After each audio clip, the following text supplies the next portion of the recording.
You're looking through the window of a 1/7/6 scale Dodge Charger. I'm trying to fit this into a car this big.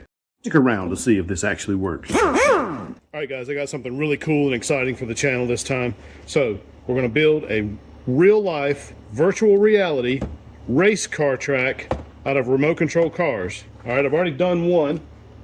And basically this is what we're going to end up with. A tiny little camera on top of a really cool RC car. Now this little car was 78 bucks on Amazon, and it's pretty cool because it comes with several bodies that you can paint and modify, and I've actually upgraded the battery inside it from a 75 milliamp hour to a 100 milliamp hour lithium battery. This is really cool, guys. I hope you stick around to check it out. I'm going to build a custom racetrack to go along with it on a sheet of 4x8 plywood. We're going to race these things, guys. It's going to be really cool. So here's our virtual reality headset. So you're going to be racing for real and in virtual reality. Stay tuned, guys, and let's get this thing done.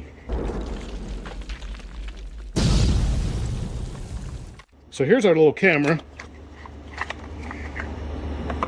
Really cool little camera. It just transmits on 5.8 gigahertz. These VR goggles receive on those 5.8 gigahertz.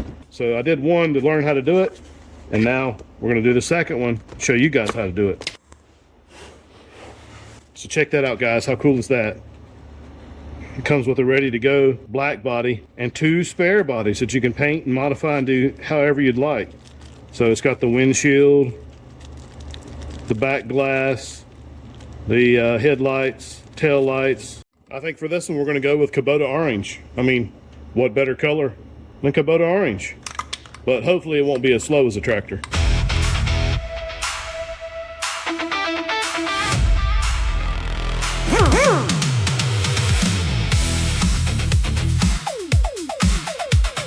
Of course, it doesn't come with the right plug.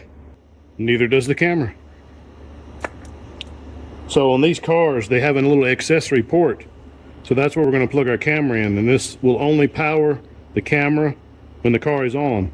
So the same battery that powers the car will power the camera. How cool is that?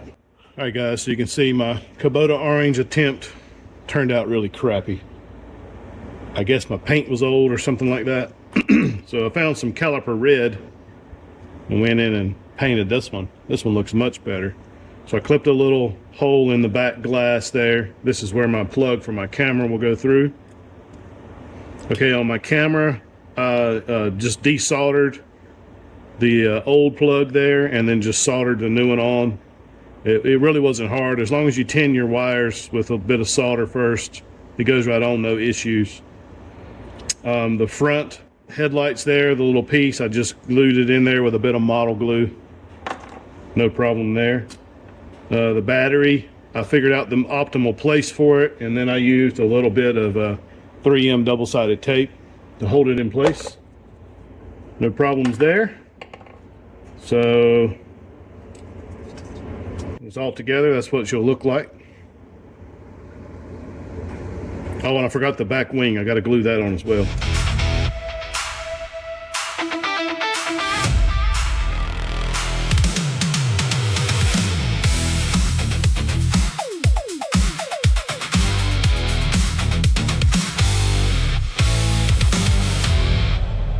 I'm using 4D finishing nails as my fence posts, and I'm putting them every 4.5 inches.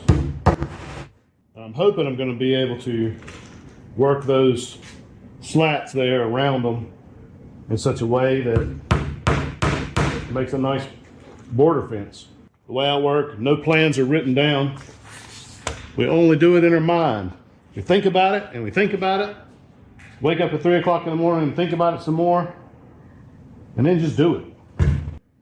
Now my fence slats here, I just took a board, ripped them on the table saw at just about, I don't know, 3/32 or so thick, so they're nice and pliable. And for my bends, I'm going to go and soak these in some water and see if I can make these tighter bends, you know, like these and these. And hopefully it works out, but we shall see.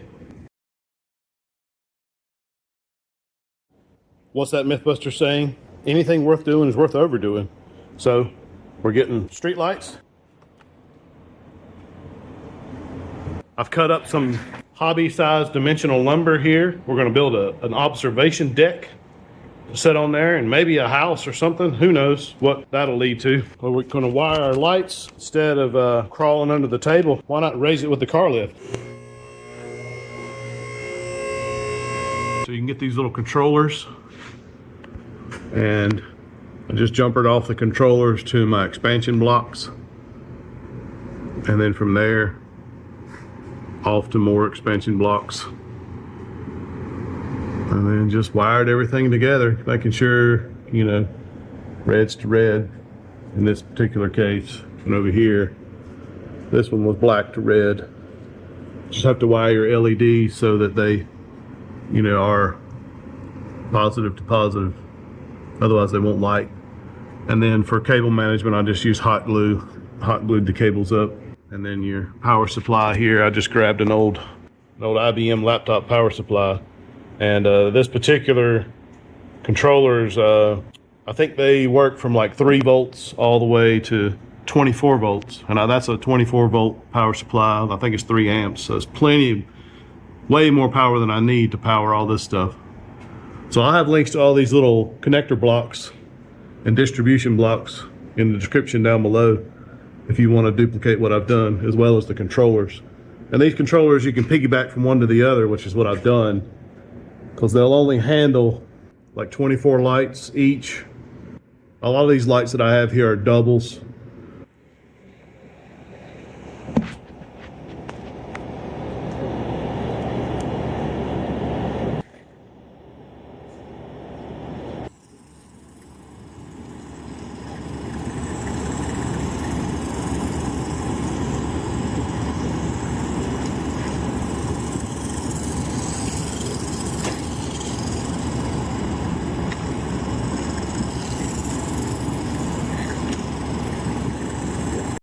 So there we go, guys. I hope you enjoyed this video. Something a little different from this old farm shop. Quite fun, actually, to drive these little cars in the VR goggles while you're just standing here listening to it go past you. And watching people do it's even more fun, because it's, you know, they get it pretty excited about it. Check out my little observation deck here. We'll get me some little model people that I can sit on there, sit and watch you race around the track or whatever. If you have any questions, drop them down below, and I'll have links to all the parts and everything that I used in the description down below. So feel free to click on that, and that'll help support the channel with the affiliate links there to Amazon. Yeah, everything comes off Amazon, because, you know, they are the giant today. So let me know if you have any questions, and thanks for watching.